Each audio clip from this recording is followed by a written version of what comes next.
जसं आपण आता हा त्यांच्याकडून घेतलाय, परचेस केलेला आहे. हा इथे हँडलला असा पण लागतो असा. हे नकल गार्ड लावतोय हँडलला.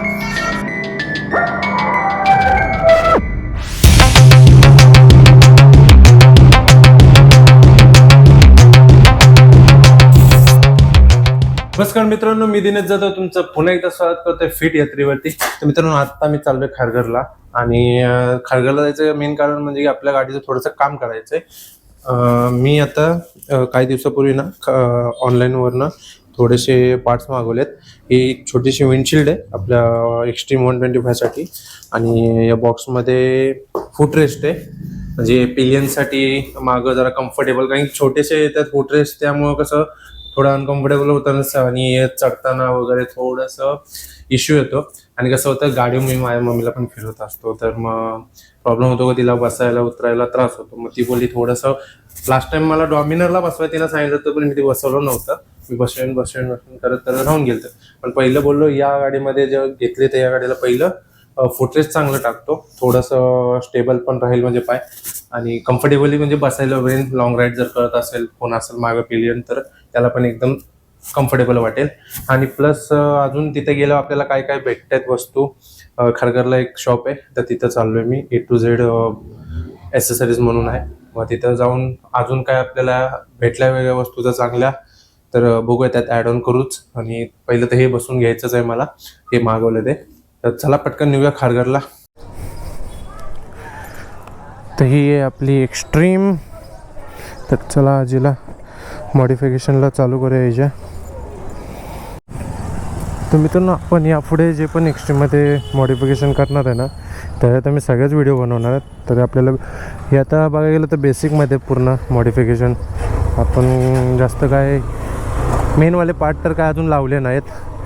क्रॅश गार्ड वगैरे, सॅडल स्टे, टॉप रॅक वगैरे, हे सगळंच आपल्याला म्हणजे लावायचं आहे एक्स्ट्रीमला.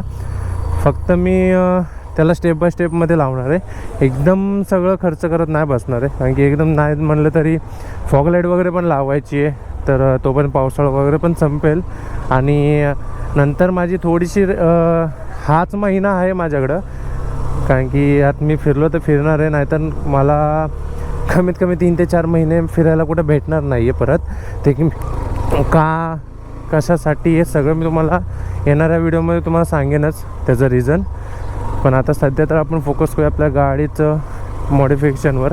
आणि त्यात किती मला खर्च येतो ना, मी म्हणजे किती खर्च केला आहे ते पण तुम्हाला व्हिडिओमध्ये सांगत जाईन. आता मी जे सामान मागवलं ना ऑनलाईन, ते मला पडले 1250च्या आसपास. आणि अजून तिथं गेलं आपल्याला एक्स्ट्रा काय जर गाडीमध्ये लावतो आहे तर मग तो एक्स्ट्रा खर्च वाढेल. मग तो किती जाईल ते पण आपण बघूया. तर आपण आपल्या गाडीसाठी आहे ना हे तर लावतोय, प्लस आहे ना नकल गार्ड पण बघितले मी. हे नकल गार्ड लावतोय हँडलला. आणि प्लस हे काम वगैरे तर करून घेतोय ना. अजून काय भेटतंय ना ॲसेसरीजमध्ये तर चेक करून घेईल मी. आपला हा ऑल ओव्हर लुक आहे गाडीचा.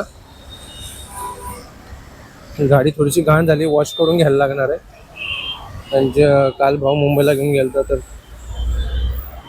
हां बरं झालं आठवलं की मला गाडी साफ करायला कपडा पण घ्यायचा. गाडी घाण लगेच होतो.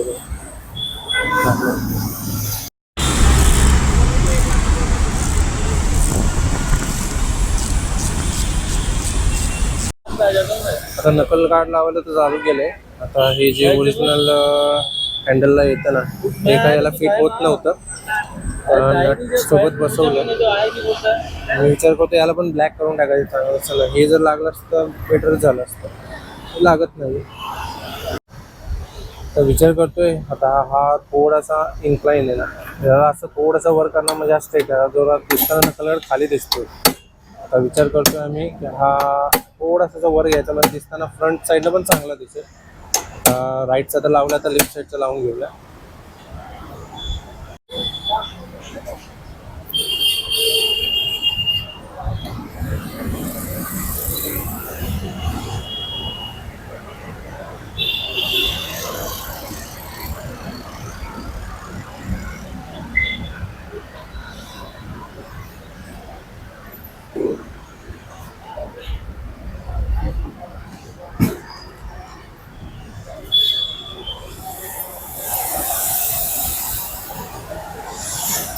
ते ब्लॅकमध्ये दिसतंय आहे. आता फिट तर करायला चाललंय. काय होतं माहिती आहे का, ते याच्या वायर्स वगैरेमुळे ना थोडंसं खाली असं झुकल्यागत वाटतं. मी त्याला काय करू, थोडंसं हे वर उचलू, त्याचे जे बटन्स वगैरे आहेत, हँडल वगैरे हँडलला लावलेलं थोडं उचलून मग हे जरा स्ट्रेट करायचं ट्राय करू. तर मित्रांनो आपला आता नकल गार्ड आणि फ्रंटची विंडशील्ड लावून झालेलं आहे.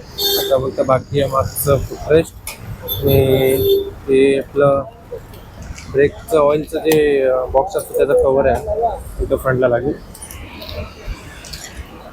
आणि फ्रंटला बघा लुकला अशी गाडी दिसते. क्वालिटी मस्त वाटली. हां पण मला थोडीशी हायटेड अशी पाहिजे. ती नंतर जेव्हा भेटेल तेव्हा ॲड करेल. आणि नंतर आपल्याला अजून एक ऑर्डर करेन ऑनलाईन, जे फ्रंटला नंबर प्लेटचं जे स्टँड असतं ते मागवायचं आहे. आता इथं सेटअप होतं लावलं काय हरकत नाही, पण जर नंतर अजून स्टाईलमध्ये चांगली दिसली पाहिजे तर आपण पुढं लावू शकतो. आणि नंतर आता माझा नेक्स्ट प्लॅन आहे तर क्रॅश गार्ड लावायचं, टॉप रॅक लावायचं, फॉगलाईट लावायचं. जसं असं आहे म्हणजे एक ऑपरेशन करणार, म्हणजे आपल्याला एकदम लोड नाही येणार कुठल्या खर्चाचा. आणि दिसताना लुकला आता मला खरंच चांगली वाटतं आता गोष्ट. तर मित्रांनो मी बघता ना माझ्या डोक्यात जरा गोप्रोचा हँडलला जेव्हा आपला माउंट असतो ना त्याचं पण डोक्यात आलं. बोललं विचारू यांना कितीला पडतोय काय. आणि जस्ट मी बघितला, क्वालिटी पण चांगली वाटली. आणि प्लॅन असा आहे की आता तो डायरेक्ट हँडलला लागतो, पण याचा डायरेक्ट हा माउंट पण येतो. आपण याला असं इथे माउंट करून होल्डर इथे लागेल, म्हणजे आपल्याला समजा कधी फ्रंटवरनं व्ह्यू घ्यायचा आहे बाईकचा चालवताना, मग त्यासाठी यूजफुल होऊन जाईल. मला हा नंतर घ्यायचाच होता. जर यांनी अजून कमी प्राईस केली तर मी घेतोय हा. बघूया जरा थोडीशी बार्गेनिंग करतो त्यांच्यासोबत. जसं आपण आता हा त्यांच्यावर घेतला आहे, परचेस केलेला आहे, तर हा पण घेऊया लावून. हा मी तुम्हाला दाखवतो कसा लावायचा बोलतो. हा इथे हँडलला असा पण लागतो बघा असा, पण मला जरा हाईटला पाहिजे तर म्हणून आपण त्या जो होल्डर आहे त्याला असा लागला ना, म्हणजे कॅमेरा जरा वर येऊन जाईल आणि व्ह्यू पण थोडा वाईड येऊन जात चांगलाच. इथे पण लावू शकतो असं नाही आहे, पण इथं लावायला जागा कमी आहे म्हणून मी हा जो वेगळा माउंट जो येतोय ना ह्याचा होल्डर इथं आपण याला लावू शकतो. आता काम चालू आहे बघा, फुटरेस्ट लावायचं चाललंय. फुटरेस्ट लावून झालं की मग हे काम चालू करू आपण. आता तर आपण फुटरेस्ट लावून घेतलेले आहेत दोन्ही साईडचे पण.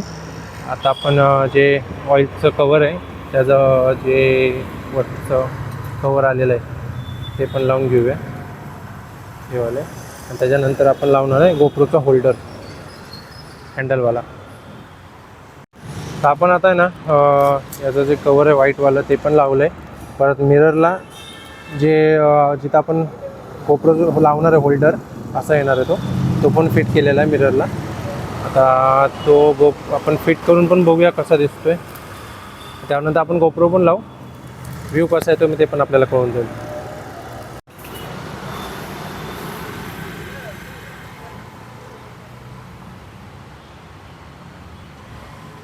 एक ही चीज़ लिए ये वाला, वो अलग अलग स्टैंड बार बड़ा छोटा रहता है उसका, स्टैंड के हैंडल के हिसाब से. और भी लगा सकते हो. ओके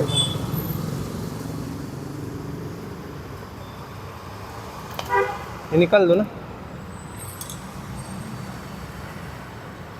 जस्ट मी यांच्याकडून आहे ना हा शेड घेतला नाईट विजनचा 250चा आहे. आणि 250च्या हिशोबाने यार खूप मस्त शेड आहे.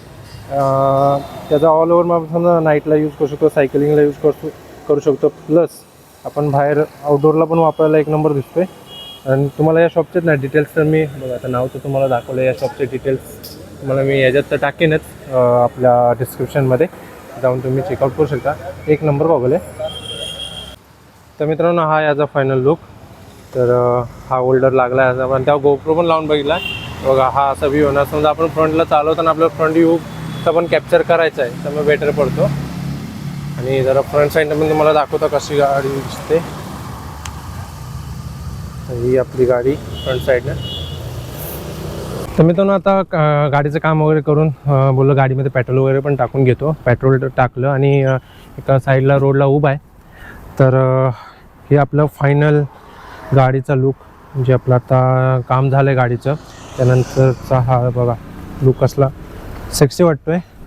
आणि थोडंसं गाडी घाण आहे, दटी आहे, त्यामुळं थोडंसं खराब दिसते, काय हरकत नाही. याला आता जाऊन मी वॉश पण करेन. आणि हा आपला गाडीचा लुक. आणि मित्रांनो, तुम्हाला आपला एक्स्ट्रीम 125चा नवीन लुक कसा वाटतोय ना, कमेंट करून नक्कीच सांगा मला. आणि आज आपण काय काय अजून ॲडिशनल आणि चांगलं करू शकतो हे पण मला तुम्ही सजेस्ट करू शकता, तेव्हा आपण काम करू.